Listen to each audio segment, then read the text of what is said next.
شروع اللہ کے نام سے جو سب پر مہربان ہے، بہت مہربان ہے۔ پاک ہے وہ ذات جو اپنے بندے کو راتوں رات مسجد حرام سے مسجد اقصی تک لے گئی، جس کے ماحول پر ہم نے برکتیں نازل کی ہیں تاکہ ہم انہیں اپنی کچھ نشانیاں دکھائیں۔ بے شک وہ ہر بات سننے والی، ہر چیز دیکھنے والی ذات ہے۔ اور ہم نے موسیٰ کو کتاب دی تھی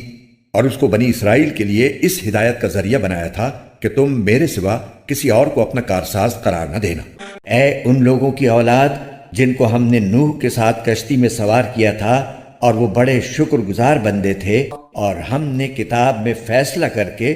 بنی اسرائیل کو اس بات سے آگاہ کر دیا تھا کہ تم زمین میں 2 مرتبہ فساد مچاؤ گے اور بڑی سرکشی کا مظاہرہ کرو گے۔ چنانچہ جب ان 2 واقعات میں سے پہلا واقعہ پیش آیا تو ہم نے تمہارے سروں پر اپنے ایسے بندے مسلط کر دیے جو سخت جنگجو تھے، اور وہ تمہارے شہروں میں گھس کر پھیل گئے،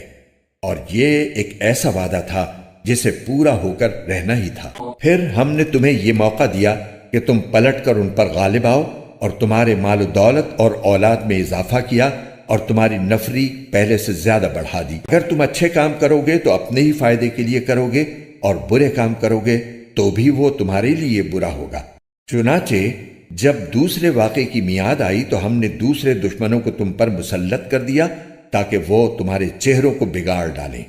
اور تاکہ وہ مسجد میں اسی طرح داخل ہوں جیسے پہلے لوگ داخل ہوئے تھے، اور جس جس چیز پر ان کا زور چلے اس کو تہس نہس کر کے رکھ دیں۔ عین ممکن ہے کہ اب تمہارا رب تم پر رحم کرے، لیکن اگر تم پھر وہی کام کرو گے تو ہم بھی دوبارہ وہی کریں گے، اور ہم نے جہنم کو کافروں کے لیے قید خانہ بنا ہی رکھا ہے۔ حقیقت یہ ہے کہ یہ قرآن وہ راستہ دکھاتا ہے جو سب سے زیادہ سیدھا ہے، اور جو لوگ اس پر ایمان لا کر نیک عمل کرتے ہیں انہیں خوشخبری دیتا ہے کہ ان کے لیے بڑا اجر ہے، اور یہ بتاتا ہے کہ جو لوگ آخرت پر ایمان نہیں رکھتے ان کے لیے ہم نے ایک دردناک عذاب تیار کر رکھا ہے۔